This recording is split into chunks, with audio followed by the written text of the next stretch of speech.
కూటమి తమ ఉమ్మడి అభ్యర్థుల జాబితాను విడుదల చేయడంతో ఏపీలో పాలిటిక్స్ ఒక్కసారిగా హీటెక్కాయి. ఫస్ట్ లిస్ట్ పేరుతో ఏకంగా 94 మంది అభ్యర్థులను ప్రకటించేసింది టీడీపీ జనసేన కూటమి. టీడీపీ జనసేన అధినేతలు చంద్రబాబు, పవన్ కళ్యాణ్ సంయుక్తంగా తమ కూటమి తరపున పోటీ చేయనున్న అభ్యర్థుల తొలి జాబితాను విడుదల చేశారు. ఇందులో 23 అసెంబ్లీ, 3 లోక్సభ స్థానాలను జనసేనకు కేటాయించారు. వీరిలో కేవలం 5 పేర్లను మాత్రమే కన్ఫర్మ్ చేశారు.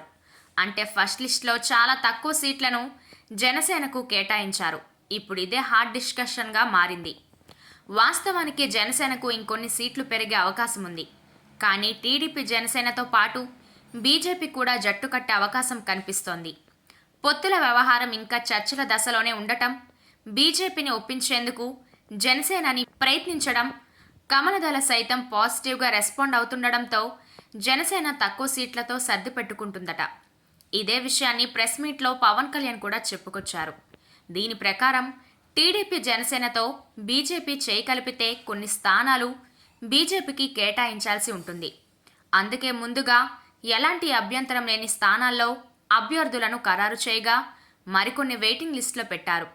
బీజేపీ కూడా పొత్తుకు సై అంటే మిగతా సీట్లను కూడా త్వరలోనే అనౌన్స్ చేయనున్నారు.